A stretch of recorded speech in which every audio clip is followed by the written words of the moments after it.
Hi everyone, this is Dr. Nitin Choda and welcome to my channel Ignition Time. In this video, I'm going to talk to you about the state reopenings that could determine whether you get a stimulus check. There are three factors that are impacting the second stimulus check. The first is the political factor. What is happening politically across the country, specifically the early signs from the battleground states. And I did cover this in another video, so you can check that out on my channel.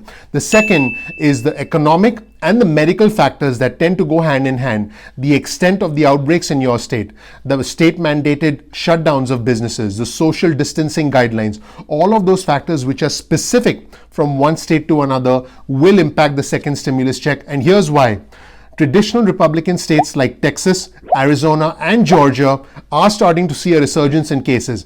And one of the biggest and the most important swing states, which is Florida, is now starting to see a huge spike in cases. So these are political as well as medical factors that create a scenario where a second stimulus package is very likely. Now, the third factor is the global factor. What this means is we just buy stuff. When we buy, someone else in the world sells to us. So in a normal economy, we are spenders, we are consumers, and we buy stuff. So in a sense, the fact that the American economy gets back on track, it's not just important for us, it's important for the whole world. But I know as my viewer, as my subscriber, you're more concerned about what happens to us, what happens to our state. So let's just jump right in. I researched an article on the Washington Post website that provides specific trends in specific states. And here's the big news that I found. Traditionally Republican states like Texas, Arizona, and Georgia are now starting to see a surge in the number of cases. And the big swing state, the big one, Florida, which is essentially necessary in the November elections for the winner. In many ways, Florida is going to be a make or break state for the White House in November. Florida is also seeing a surge in the number of cases. In fact, President Trump established residential ties to Florida ever since he came to the White House. So what I'm going to do is now take a closer look at some specific trends in California, Pennsylvania, Texas, Arizona, Georgia, Florida.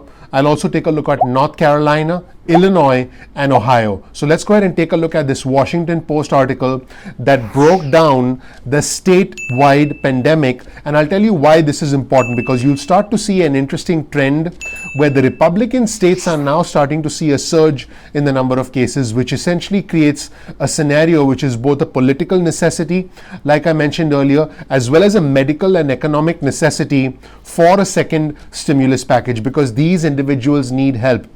The residents need help, and there is an economic necessity in all of these states, which are Republican stronghold states, that there is a necessity for a second stimulus package. Let's take a closer look. So here I am on the Washington Post website. You can use any news outlet. I'm using the Washington Post as an example to show you the trends in different states. Let's start with California. You can start to see a surge in the number of cases in California despite all of their best efforts. So California has seen a huge surge. Let's move to Pennsylvania.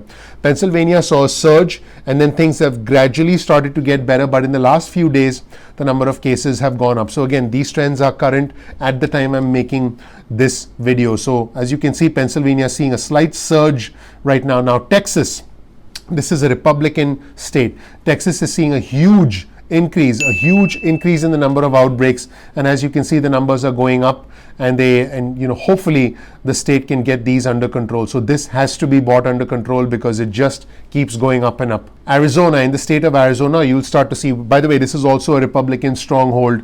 You'll see that the number of cases is going up, and there is just, there's just a significant upward trend, and hopefully the state can get this under control. Let's take a look at Georgia.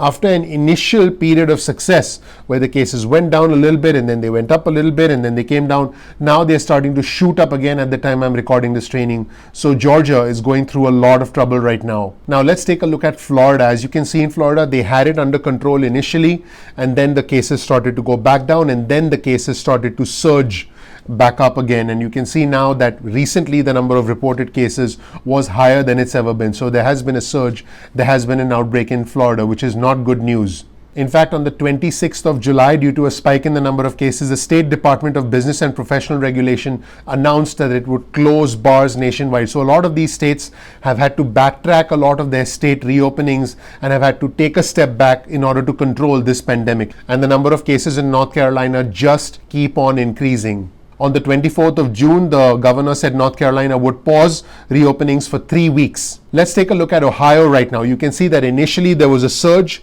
then the number of cases came down, and then gradually the number of cases started to go back up again. So Ohio was never really able to gain control of the situation, and the cases keep going up. On June 19, casinos, amusement parks, and water parks were allowed to reopen with additional guidelines. The sudden decline and the sudden resurgence of cases in different states is creating a very challenging situation where states are not able to fully reopen. Many states have had to walk back their reopenings. Important Republican strongholds like Texas, Arizona, Georgia, they've had to walk back part of their reopenings, in some cases the entire reopening, simply because of the resurgence of the cases. This creates not only an economic problem, this creates a significant medical problem, which then means that individuals need more help.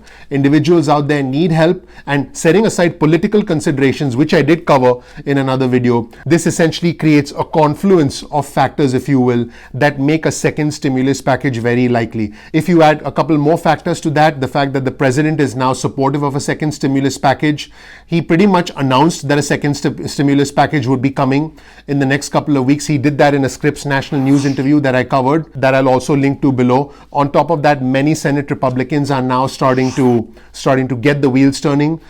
I would say that because of the political realities and because of the economic and medical realities, we should see something happening in the next few weeks. We'll know for sure when the Senate comes back after recess, after the 4th of July holiday. Thank you so much for watching. If you learned something new, please click the like button. Please also click subscribe and enable notifications so you get instant updates about future videos. Thank you so much for watching, and I'll see you in the next video. Thanks.